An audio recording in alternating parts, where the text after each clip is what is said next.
Hi, I'm Bill Arnold. Thank you for listening to this podcast. There are many more podcasts available at myfaithradio.com. Your support makes this possible. Thank you. Oh,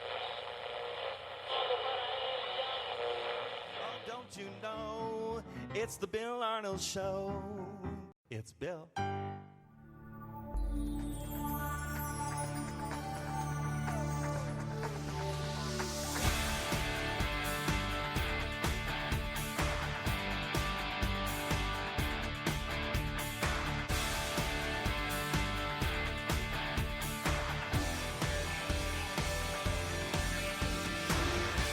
And a warm welcome to the Bill Arnold Show. Thanks for joining me today. You know, if you listen to this show, that I love apologetics. And today I have a chance to talk to Dr. Craig Hazen. He's joined the program for the full hour, and we're going to have an amazing opportunity to learn about the religions and Christianity in a world of religions, because we are confronted every day with people from various religions, and we always have to be willing, able, and ready to defend our position of Christianity in a world of religions. He is a professor at Biola University. He is the professor emeritus of Christian apologetics. So glad to be meeting him for the first time today. Craig, thank you for taking your time today to come on the show. Glad to be here, Bill. Thanks for having me. Well, I always say when you say yes to one thing, you're saying no to something else. So I do take that into consideration, and that's it's meaningful because I know how busy everybody is, but especially a guy like you. So thank you once again. Yeah, you're saving me from laying on the couch, eating potato chips and watching Dog the Bounty Hunter. Exactly. Well, I love apologetics, and I always want to talk about apologetics, and I think everyone, to a certain degree, can sharpen their focus on it, and I think this is a great conversation to have. But I do want to learn a little bit about you, if you don't mind. I don't know how comfortable you like talking about yourself, but because you've not done the show before, I know everyone wants to know, who are you? Tell me about yourself. Wow, that's wide open right there. No, totally. Yeah, I did not grow up in a Christian home. I met Jesus as a senior in high school, and I was one of those a classic agnostics, even at that young age. And there are a lot of people gunning for me. And I think they just prayed, and then, the universe kind of opened up, and I was swallowed up into the Christian side of it. So the important part there is I didn't grow up in a Christian home. So I still wake up like about every third day going, wow, I can't believe I signed up for the right one.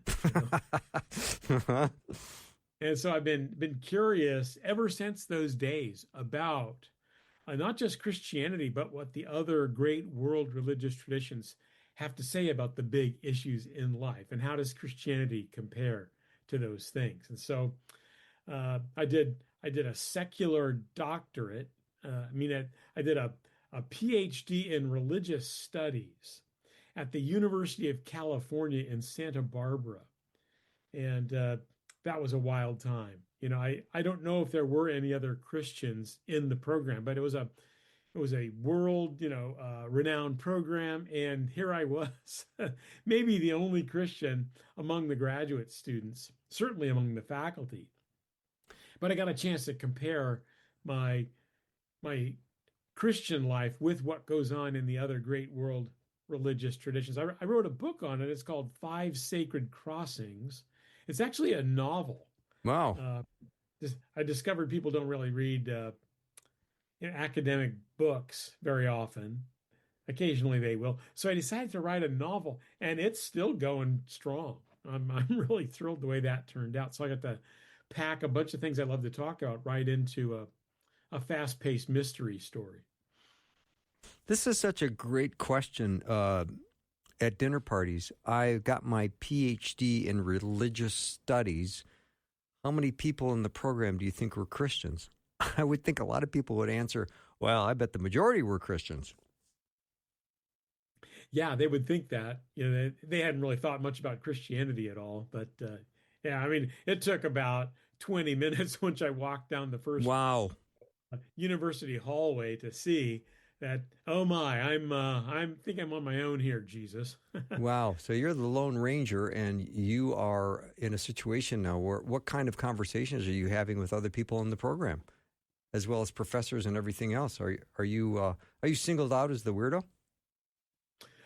You know, here I had a strategy when I went to grad school, especially since I knew I was going to a very hostile environment for me as a professing Christian, for goodness sakes.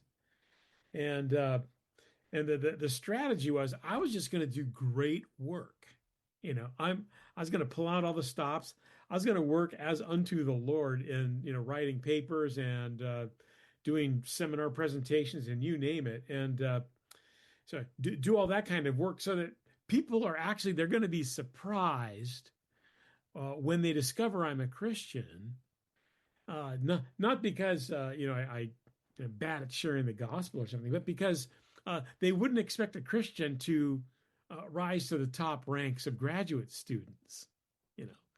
And so that game plan really worked out well. They were surprised that I was a Christian for the reason that I was doing great work, and they didn't expect a Christian to be doing that. Yeah, so you had already won them over before they really got into finding out who you were.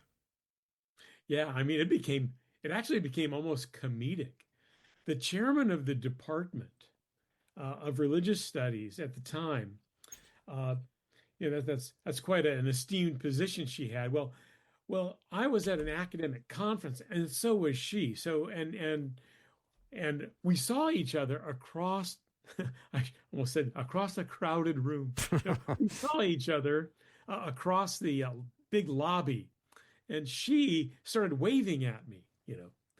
And I go, oh, and then she's waving me over to her. So I meander over there, and she wants to introduce me to some of her friends. Now, at this point, she's not only the chair of the Department of Religious Studies, she's also the president of the American Academy of Religion.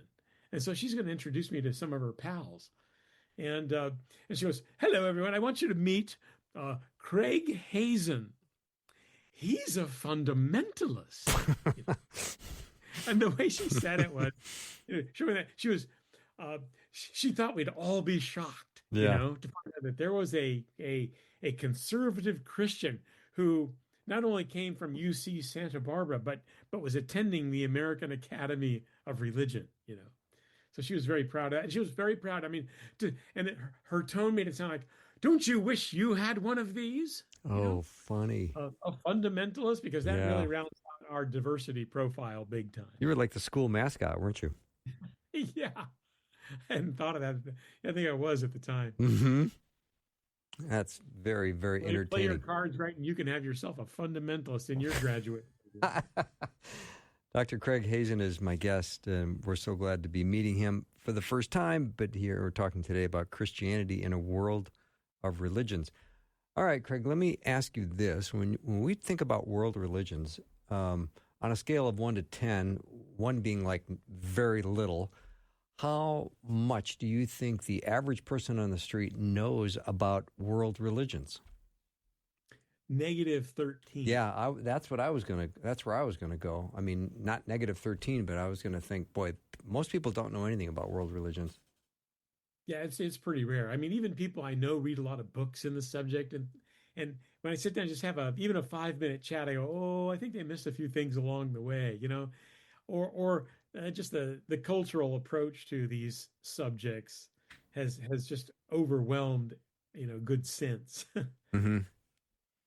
So I'm just dying to jump in to find out more. I mean, I want to learn. I want you to teach, because this is a fascinating topic: Christianity in a world of religions.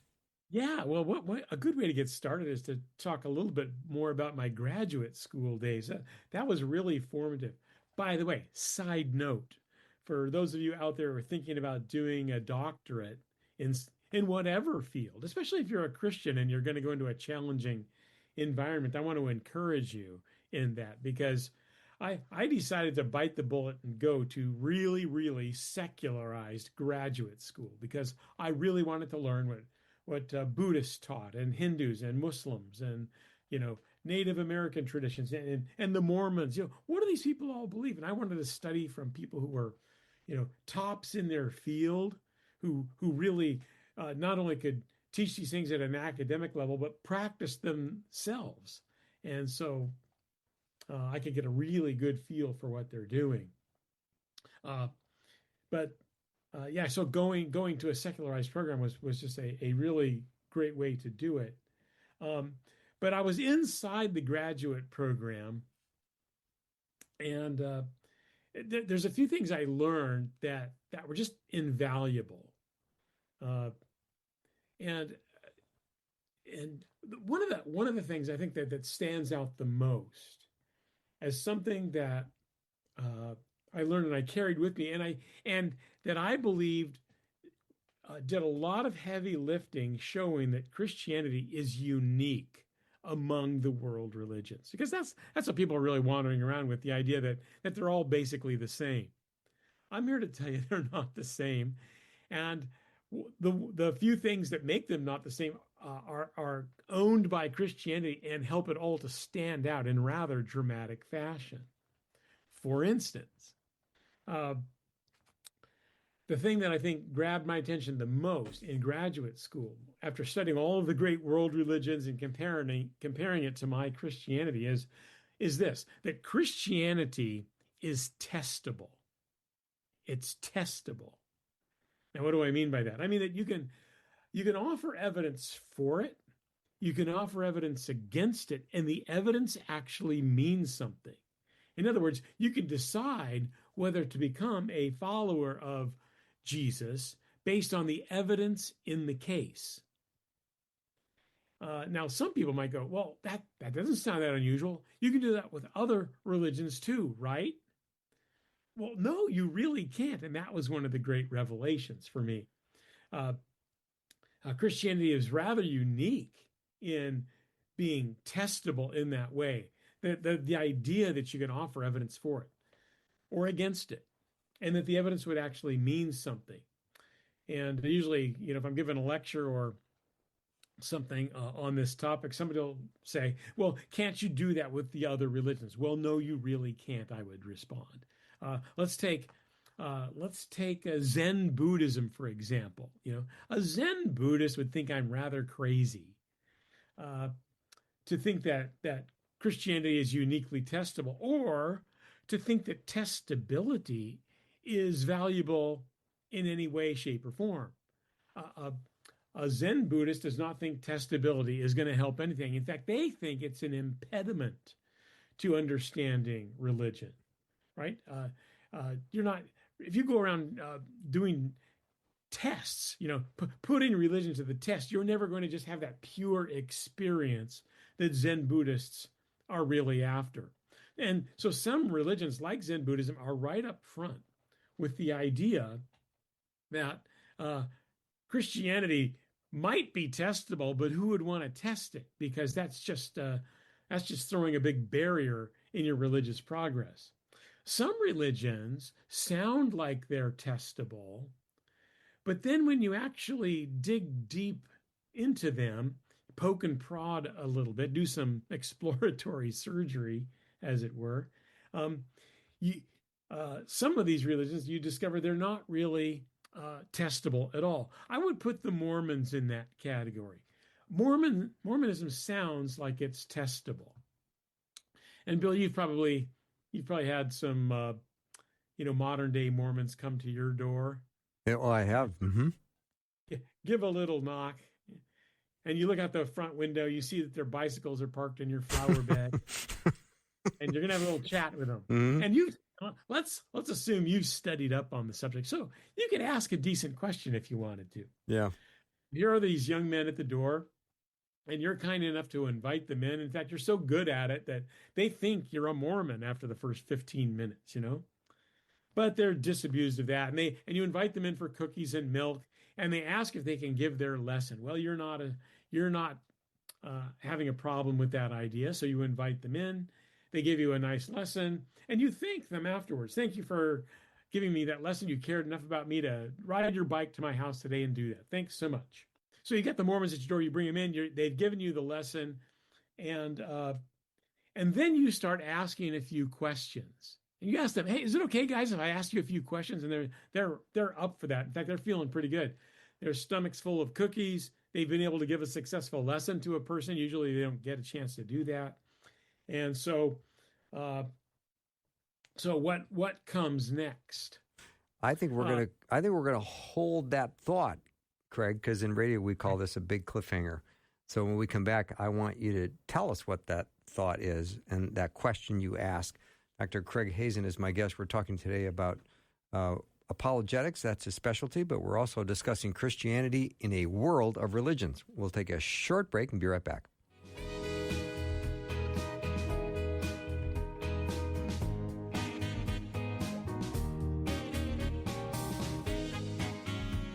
It is my deepest desire that you take the very first step of faith by placing your faith and trust in Jesus Christ.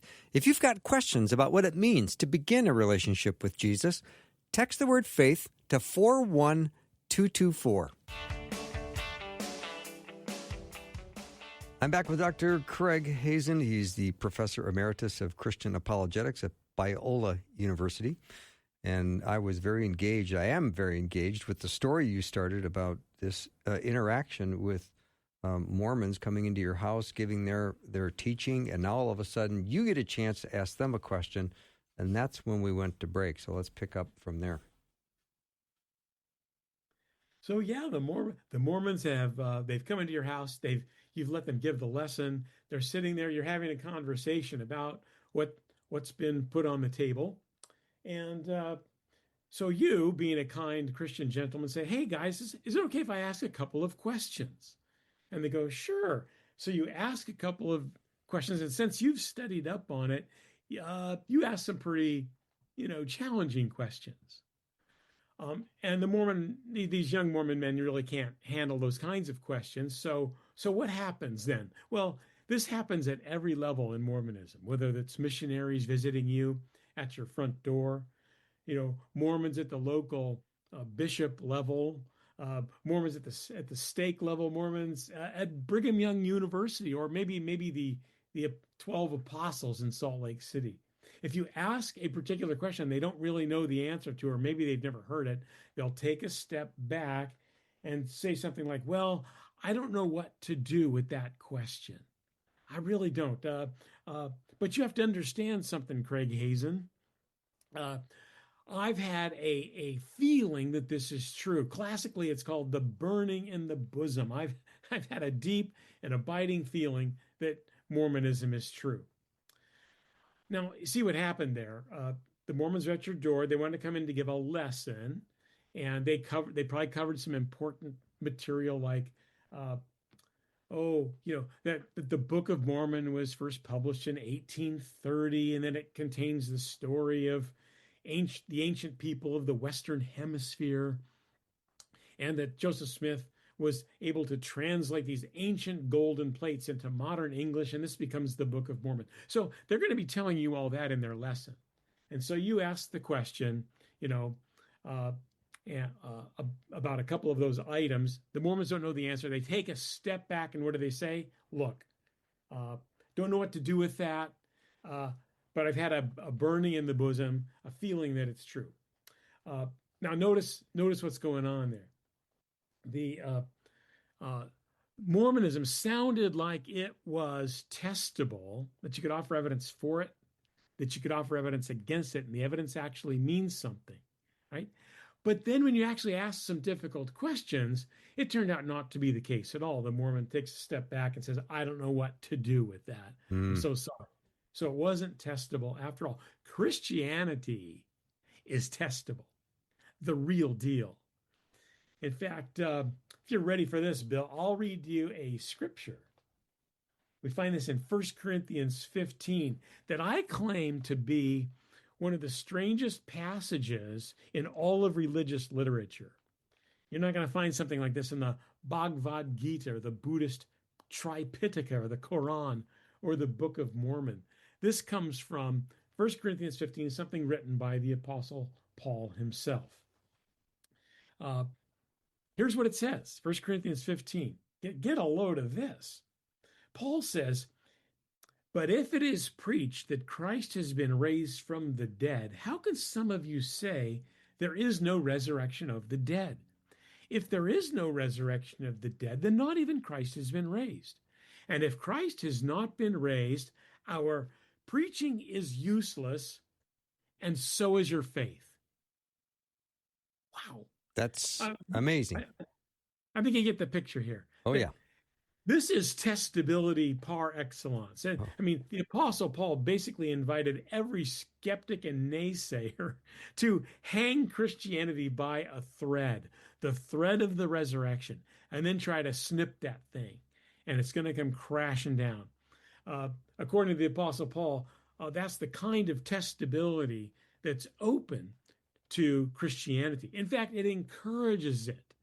And that's, in my view, especially as a young grad student studying these things, that set Christianity dramatically apart from the pack for me. There was no other religion that I studied that did this kind of thing. It was unique to Christianity, to hang it by a thread, to invite people over to snip that thread and watch the whole thing come crashing down. That's the security that the Apostle Paul had in the events that are described in his writings and in the writings of the other New Testament apostles. That is a fascinating analogy. And Craig, one of the things I love is I've never connected or associated the word testable with Christianity. I've always said truth, truthfulness. I've come up with all kinds of words, but I've never used testable. I love that. Yeah, I've actually resorted to testable. It's not, I've edited a philosophy journal for 20 years, so it makes me a little queasy to use that word because it should be defined even closer. But general audience understand what that means, so I've stuck with it. But yeah, Christianity's testable, and it's hanging there by a thread. It's crazy. Other religions just don't do this kind of thing. In fact, it would be madness for them to do that. I mean, who wants to undergo some sort of careful religious testing when you may not pass it? The Apostle Paul doesn't mind throwing this out in front of us because he's certain that Christianity can pass this test. Yeah, it's powerful. I mean, if I came out and said water boils at 212 degrees Fahrenheit, and you'd go, "Oh, you're crazy. You don't know what you're talking about." Well, if we boiled water at 212, it would be raging in the pan, that's for sure. Listen to Bill Arnold, folks. I know. I'm philosophizing right now with the philosopher. What am I thinking?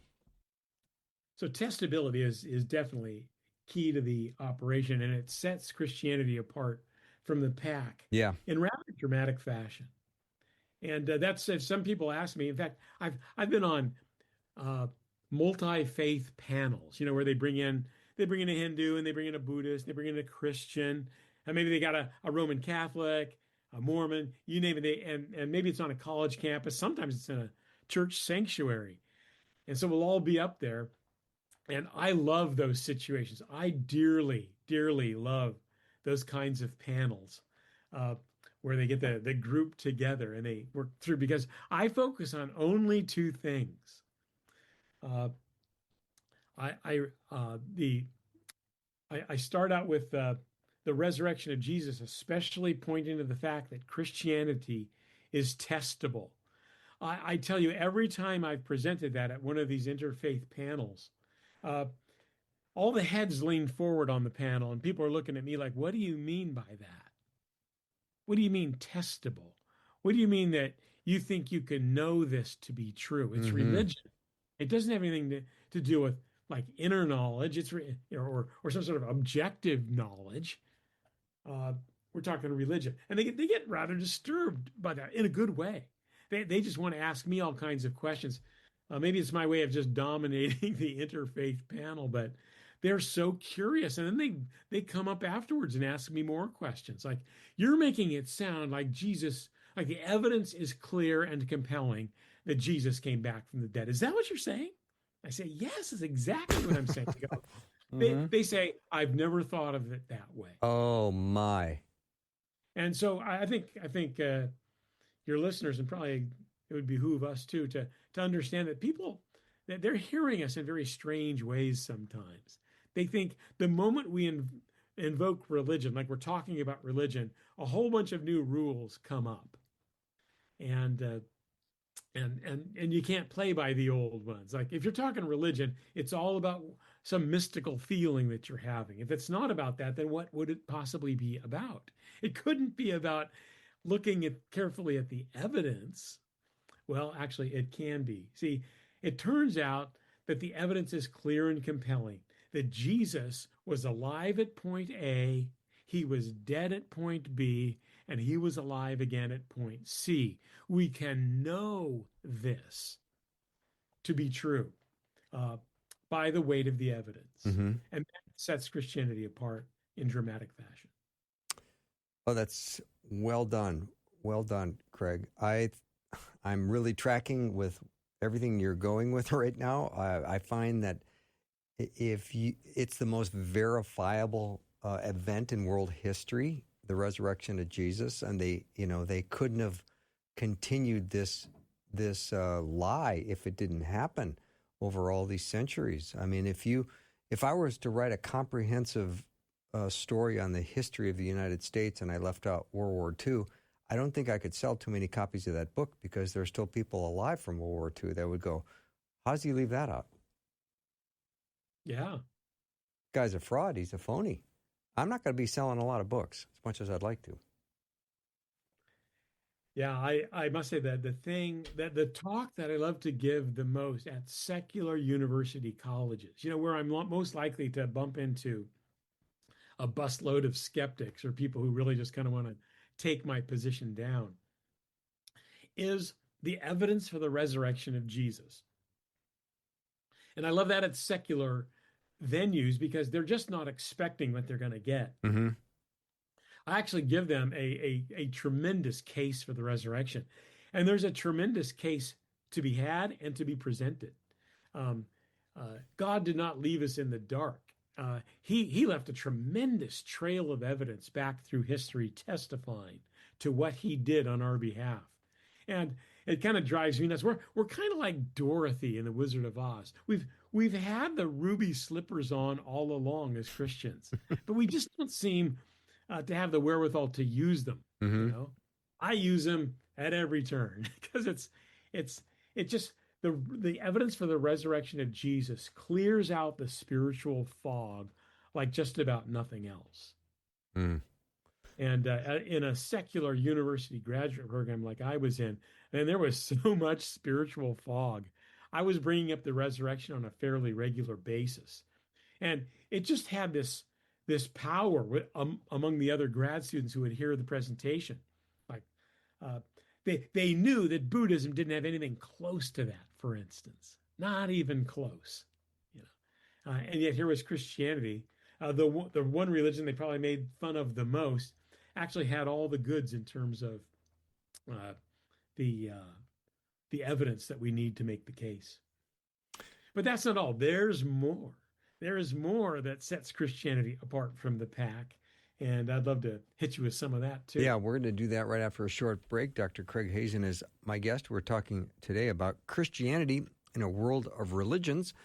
Craig is the professor emeritus of Christian apologetics at Biola University. We'll be right back.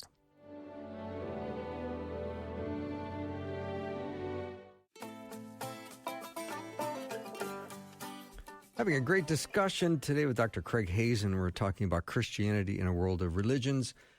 And Craig, before we return to our conversation, I would love to just hit pause for a second, and maybe you could define what the word religion even means.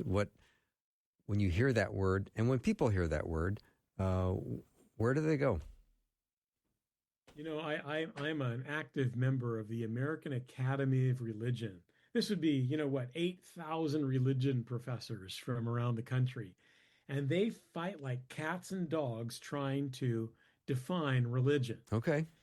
And so I'd be reluctant to try to do that, but it's kind of a mess when they do it. I do enjoy the banter that goes back and forth, but it's very difficult to actually define religion in their terms. I like the way you were coming at it by talking about how people react to it. I think that's an important thing to get under our. Well, don't we experience this a lot? Where can you talk about your faith? Well, I'm not religious, but I'm just spiritual. It's funny. Good example. It's funny how they respond. I said, "Well, I wasn't asking you, are you religious? I was just asking you about your faith."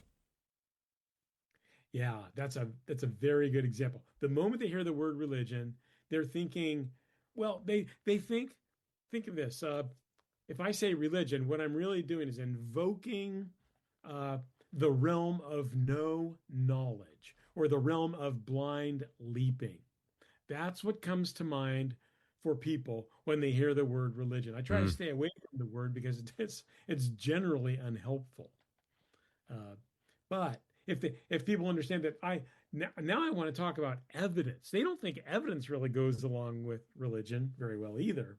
But when they hear some good evidence, like there's so much. I usually give a lecture with a 10 points, that 10 points of factual research that helps to sustain that Jesus was alive at point B, or sorry, alive at point A, dead at point B, and alive again at point C. There's a body of factual evidence that supports that. People don't know what to do with that because that doesn't seem to line up with what they think about religion. Religion is not a place where you bring out, uh, the science cart and start, drumming up evidence. Religion is the thing you simply believe or you don't. Yeah. How do we get those 10 points, Craig? That sounds really interesting. Oh my goodness, we should do this again. Okay, we'll do it again, and we'll do the 10 Yeah. points another time. So, yeah, okay. Yeah. Quick side story of this. I got invited to the UCLA, University of California, Los Angeles, the School of Medicine, to give a lecture one time. It was near Easter time, and they had some sort of lunchtime lecture series going for the freshman and sophomore medical students. They asked me if I wanted to come give a talk, and somebody thought this great idea up that we should invite in one of these local religion professors like Craig Hazen to give a talk on the resurrection of Jesus. After all, it's Easter time, and it'd be fun to see what one of these religious guys says about the resurrection. Mm-hmm. And so I thought, what a great idea. What a great open door. So I obviously said yes. I remember I was in the car driving to UCLA that day to make the lunchtime meeting. And I'm thinking to myself, yeah, this makes so much sense. I mean, so they bring me in to talk about the resurrection of Jesus. If dead people can come back to life, it seems to me that young medical students need to know something about that. Yeah, amen. So I got there and I gave a presentation, and it was just kind of a just the facts, ma'am kind of presentation. I just gave the evidence, clear and compelling as I could, that Jesus was alive at point A, dead at point B, and alive again at point C. I didn't think there was anything particularly crazy about it, but I could see the people sitting in their seats, and they were all eating sandwiches because it was a lunchtime lecture series, and they all had big ham sandwiches or whatever they were eating. But their mouths were like hanging open, and I can see what kind of sandwich they were eating. The reason their mouths were hanging open is because they were shocked at the presentation. It wasn't what they expected at all. So it was a short time I had. I wrapped up my lecture. They dismissed the students, but a lot of them just hung back to ask me questions. And so this one guy, he wanted to be first in line. So he gets up there and he's like, all right, Hazen, here's the thing. I grew up in a Baptist church, right? I knew all that stuff. But I got to tell you, you're making it sound like it's different. You're making it sound like it's true. He was looking for words to really help describe what he's feeling about this, but he's thinking it's true. He obviously wasn't a philosophy major as an undergraduate. He's probably a fine medical student, but true. And what he said, true, like the kind of stuff that you study in medical science and in history and in philosophy and all that. I mean, you're making it sound like it could play in that field. And I go, it can. It's exactly what I'm trying to get at. But that just shows how people will react differently to the idea of religion and Christianity when you bring it into the sphere of investigatability. Mm. Hey, let me hit you with another one that okay, actually, yeah. This one actually grabs people in the same way the resurrection does, but with a little bit different spin. So I've talked about being on these interfaith panels, and the people up there with me tend to get a bit animated when I bring up the resurrection and talk about evidence that undergirds it. I say, well, there's one other that I think you ought to know about, panelists, and this one's actually quite remarkable and captures the imagination of the students. And it's this: Christianity. In Christianity, salvation is a free gift from God. In Christianity, salvation is a free gift from God. He just gives it to you. How crazy is that? And again, the people in attendance, the other religion scholars will get a bit animated about, wait a minute, are you saying you don't have to do your duty at the temple? You don't have to read, certain books on salvation. You don't have to pass a doctrinal exam or whatever. No, he just gives it to you. It's really quite astonishing. And of course, I read to them, Ephesians chapter 2, starting with verse 8. For by grace you have been saved through faith, and that not of yourselves. It's the gift of God, not the result of works, that no one should boast. I mean, by the way, the students I remember who've heard this in a classroom, they really have trouble reacting to that. And it's shown me that that students today need a little bit more splaining. Yeah. With regard to, they need a little more splaining with what's going on with these Bible verses. And so they really didn't quite understand what I was meaning by free, but they were students, so they understood at some level the concept of something being free. I mean, they're students, so they're always looking for a free sandwich or a free music download or whatever. And but yeah, the idea that salvation is a free gift shocks everybody, because they just assume they're going to have to work really hard at it, whether they're a card-carrying member of a particular religious group or not. There's going to be a lot of hard work involved. And to think that God is there with this gift that's just unbelievable and ready to hand it over to people as his gift to them, it just, people have a hard time getting their mind around that. Mm-hmm. Craig, do you think that when they're hearing this and responding to you favorably, that this is the Holy Spirit opening up their heart a little bit? Or do you think it's they're hearing truth and truth is resonating like never before, or a combination of both, or neither? Oh, yeah, combination of both for sure. Okay. Yeah, and that's this is why I'm in the field of apologetics, is because there's so much heavy lifting that can be done with some of these concepts in pushing the gospel forward. And we've neglected some of these important tools, but these are tools that were given to us by apostolic command, for goodness sakes. We got Peter in 1 Peter 3:15 saying, hey, you gotta know this stuff.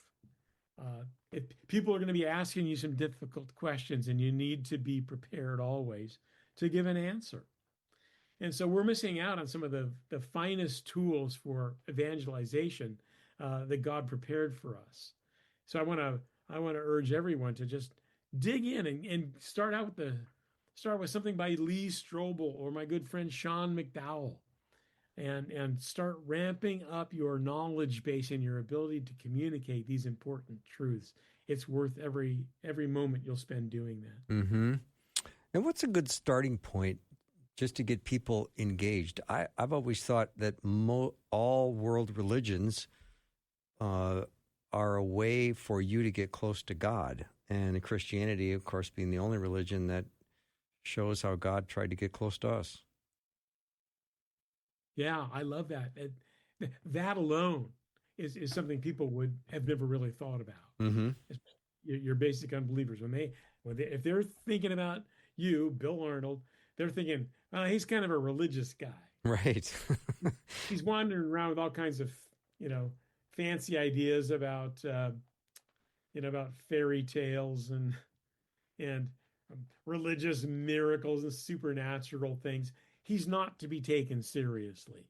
But if you're able to present some things on a factual basis, it makes a huge, huge difference. Mm-hmm.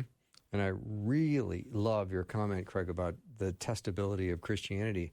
Again, I marvel that I've never connected that word to my faith. I've always used truth and evidence, but I've never used testability, which I love. So we're going to take a short break and come right back. Dr. Craig Hazen is my guest. He's the Professor Emeritus of Apologetics at Biola University. We'll be right back.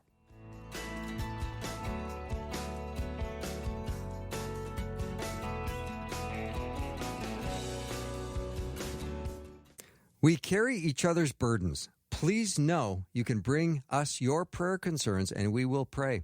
Share your prayer requests with the Faith Radio team by texting or calling 877-933-2484 or share your prayer requests with the Faith Radio staff and listeners at myfaithradio.com.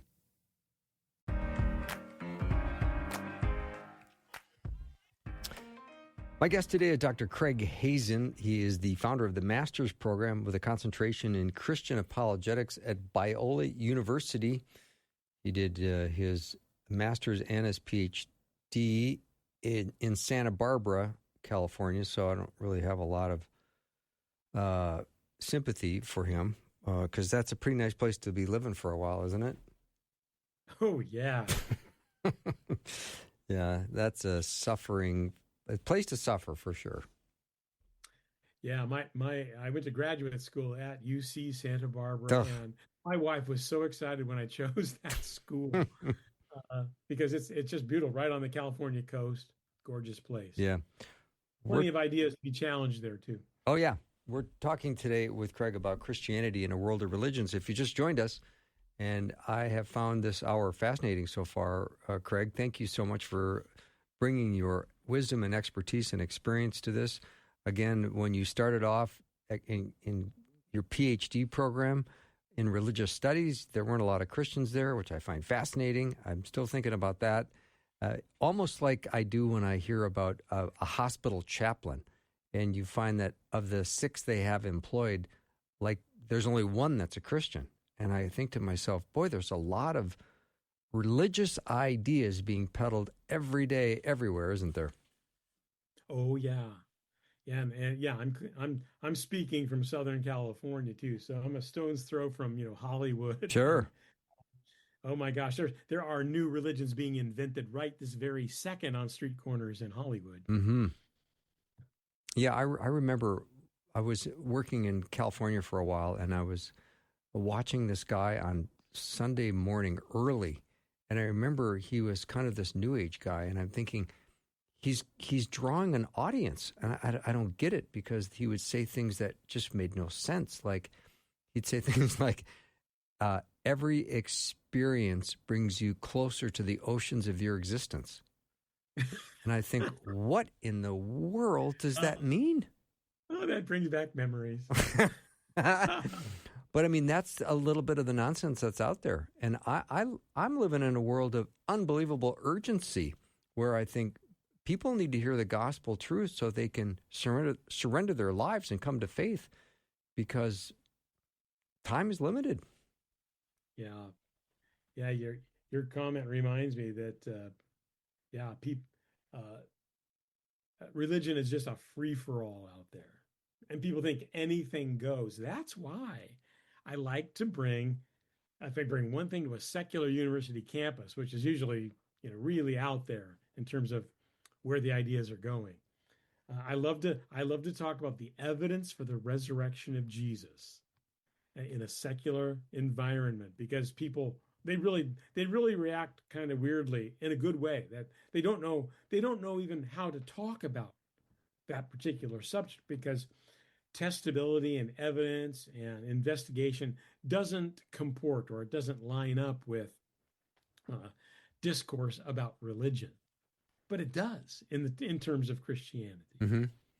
And is there a more verifiable event in human history than the resurrection? I don't believe there is. not from that time frame for No. sure. Mm-hmm. Yeah. But the world, God he was very generous to us, giving us all that we need to put our trust in him. He gave us the goods. And I'm just grateful every day because when you study these other religions, you go, wow, let's say Buddhism's the next best thing to Christianity. And you dig into Buddhism and you go, oh my, it might be the closest thing, but it's still, miles and miles, probably light years and light years away. mm-hmm. Truth. It's just crazy. So, Greg, when you're talking to someone, I'm sorry, you didn't finish your thought, and I interrupted. I like bouncing off your thoughts. Okay, so when you are in a conversation with someone that starts to give you a little bit of their perspective on their religion, what's the kill shot? And I don't mean this in a gotcha sort of way, but what's the best kind of question to ask to get them to drill down to what they really truly know and believe about what they're saying? Yeah, people do love to talk about their religious ideas. Not all people, but a good number of them. And so if you bring any of these ideas up in a non-dogmatic way, that is, hey, so let's say you're off to church one morning, your neighbor sees you all loading into the car. It's clear that you're going to church. And so when you're back from church on that Sunday afternoon, he brings it up like, hey, so where do you guys go to church?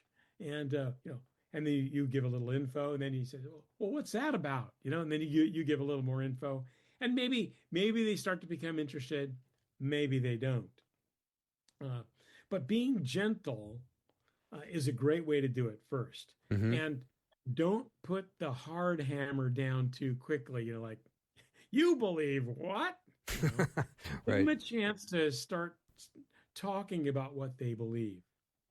And because they probably haven't done it very much. And that can be very helpful. And understand that,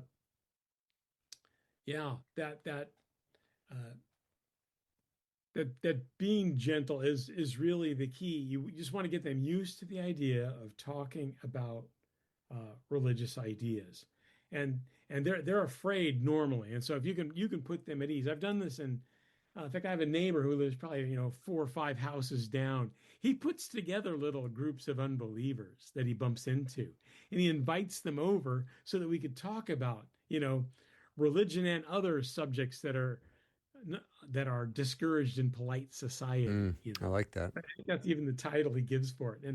And it's a wild romp through the philosophical weeds. Everybody's got their ideas and they're all throwing them out there.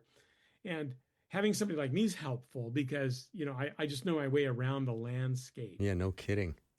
Boy, would I love to have you as a neighbor. Yeah. Yeah. So you put the brakes on at certain points when it's not going to be fruitful. Right. Yeah. But to make sure that you take your time, and if it's a neighbor that's probably going to be living to you for the next 10 years, you really want to take your time doing it. Yes, I agree, Craig. You don't want to explode some gospel bomb on your first encounter. No, I think that's wise. All right. Yeah, I have absolutely loved having you on the show, and I know that we're going to have you back, and we're going to talk about the 10 points that you share about the evidence for the resurrection. I've already talked to my lawyer, so there's no way you can get out of that. So thank you very much for doing the show. It's really been nice meeting you, and Wyatt and I were just saying how much we've enjoyed this hour, so thank you again and again. My great pleasure. Thanks for having me on. You bet. Hey, I don't know if you've downloaded the Faith Radio app. Go to your app store and check it out. I have to say, it's a beautiful app. I've got mine on my iPhone, and when you download it, you just can't believe how pretty it is. And you open it up, and it's very easy to navigate your way through it.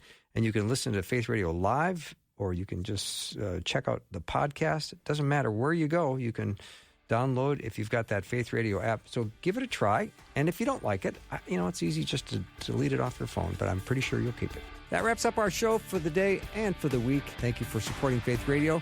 See you next week.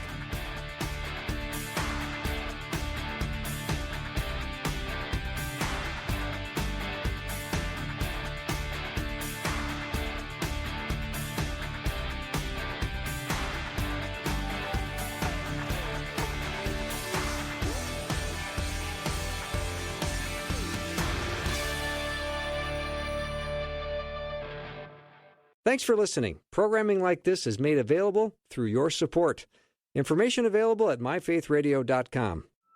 I said, Mommy, I don't want to be tall anymore. Kathy hated being tall, and Ebenezer was living as a woman in the quiet mountains of Vermont when God said something unexpected. God was starting to reveal that I was a man. But how is that possible? Find out on the latest episode of the Wow God Stories podcast. Hear how God rescued 4 people from gender confusion. Wow God Stories, wherever you get your podcasts and at myfaithpodcasts.com.